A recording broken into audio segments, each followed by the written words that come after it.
Hai, welcome back to Variety Solution. Bersama saya Bayu dan kita kembali di konten Hashtag Membahas Teknologi. Dan di berita kita kali ini ya, seperti biasa kita akan mengupdate seputar updatean hardware yang terbaru. Salah satunya ada di 4090, enggak sih, 40 series ya. Ada Intel Gen 13, ada Ryzen 7000, ada Radeon 7000, ada Intel Arc ya, seputar itulah. Tapi kita kali ini akan fokuskan ke dua hal, yaitu 4090 dan juga Ryzen 7000 series ya. Ini adalah dua produk yang sudah rilis nih ya, tapi ada berita nih ya. Yang pertama mungkin masih di sekitar rumor. Loh, kok rumor padahal udah rilis? Iya, masih ada yang belum dirilis, yaitu adalah Ryzen 7 7700 non-X ya. Dan prosesor ini juga baru-baru aja bocor di Geekbench, dimana ternyata performanya ini kurang lebih 13% lebih baik dibandingkan dengan Ryzen 5 7600X. Dan ini adalah sebuah kebocoran yang memang dikonfirmasi baru-baru aja muncul di Geekbench 5, di mana di sini terlihat Ryzen 7 7700 itu akan menggunakan 8 core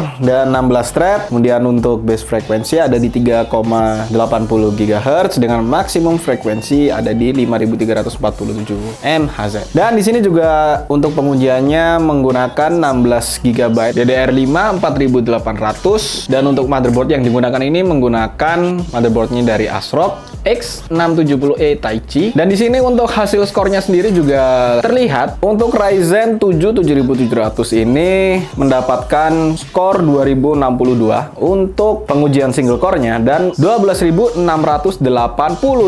untuk multi core-nya. Memang untuk single core-nya di sini kalah ya dibandingkan dengan 5 7600X. Tetapi untuk multi core-nya di sini ternyata lebih baik 13% ya, seperti yang tadi disebutkan. Sayangnya di sini masih belum terlihat tanda-tanda dari Intel generasi ke-13 maupun Ryzen 7 5700, sehingga masih belum bisa dibandingkan ke sana. Ini dibandingkan dengan yang sudah ada dulu. At least di sini udah kelihatan meskipun single core-nya kalah, multi core-nya ternyata menang. Meskipun perbedaan core-nya sendiri itu hanya 2 ya, dari 6 core, dan di Ryzen 7 7700 itu menggunakan 8 core. Kelihatannya di situ sih. Kelihatan banget ya. Apakah dengan perbedaan 2 core ini sudah memberikan performa yang lebih baik untuk multi core-nya? Ya, terjawab, tapi single core-nya ternyata masih belum. Ya, itu hanyalah sebuah kebocoran informasi yang baru sedikit-sedikit mengenai Ryzen 7 7700, dan kita memang masih belum mendapatkan demo unitnya untuk kita review ya mengenai Ryzen 7000 series ini yang sudah saya nantikan tentu saja. Jadi ya sabar dulu aja lah ya. Kita lanjut aja ke berita berikutnya, yang ini berita sangat panas dan beneran panas.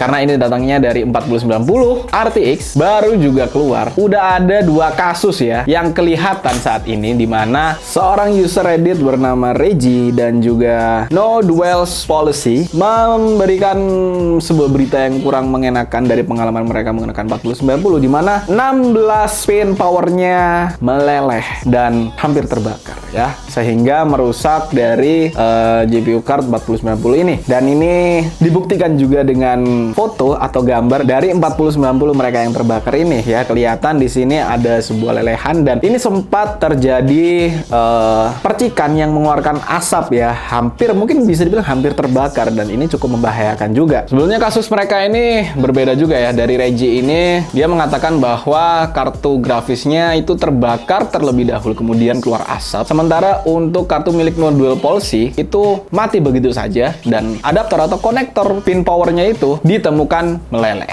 Ini memang sebuah ya hal baru ya di dunia per GPU-an, di mana RTX 4090 ini merupakan model pertama dalam jajaran yang menggunakan 16 pin power. Sebelum RTX 4090 rilis, sebuah cerita muncul dari PCIC, di mana mereka mengkhawatirkan mengenai varian thermal untuk adaptor varian terbaru ini. Kemudian terungkaplah bahwa ternyata Nvidia-nya sendiri ini yang melaporkan masalah ini ke PCIC. Setelah menguji berbagai implementasi konektor 12VH power baru, mereka menyimpulkan bahwa siklus koneksi yang bengkok lebih dari 40 derajat dapat mengakibatkan hotspot thermal, dan dalam beberapa kasus dapat melelehkan kabel tersebut. Dan ini memang masih belum diketahui apakah semua penyebab ini itu datang dari masalah kabel yang terlalu ditekuk ya. Tapi ini bisa menjadi menjadi kemungkinan karena seri 4090 ini memang seri yang cukup besar ya untuk saat ini. Bahkan untuk beberapa casing atau mungkin kebanyakan casing itu masih belum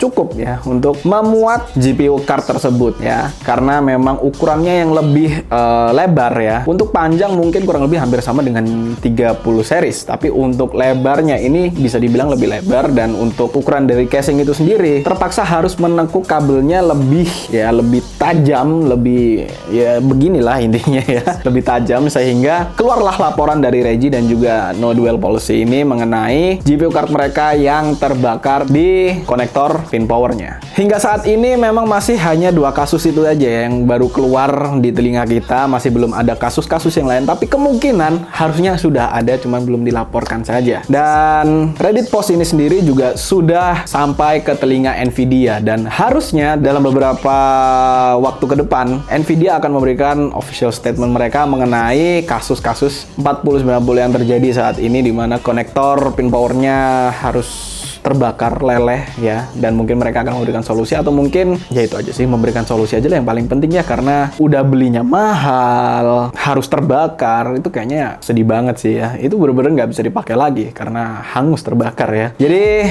good luck Nvidia, semoga kasus kalian segera terselesaikan dan mungkin akan menjadi pembelajaran terbaru bagi semua pemain-pemain GPU di luar sana untuk berhati-hati, karena yang paling penting saat menggunakan komputer adalah keamanan dari user itu sendiri. Jangan sampai user ini menjadi korban dari sebuah kesalahan produk, begitu ya. Dan kayaknya itu aja untuk berita kita kali ini. Terima kasih buat teman-teman yang sudah menonton video ini hingga akhir. Jangan lupa untuk klik tombol subscribe dan bunyikan loncengnya supaya kalian gak ketinggalan video-video terbaru dari kami. Dan jika kalian tertarik untuk membeli komponen PC, mau upgrade PC atau mau beli rakitan PC, kalian bisa langsung kunjungi link yang ada di kolom deskripsi di bawah ini untuk langsung ke e-commerce dari 190 Solution. Sekali lagi terima kasih, mohon maaf bila saya ada salah kata. Saya Bayu pamit undur diri and peace out.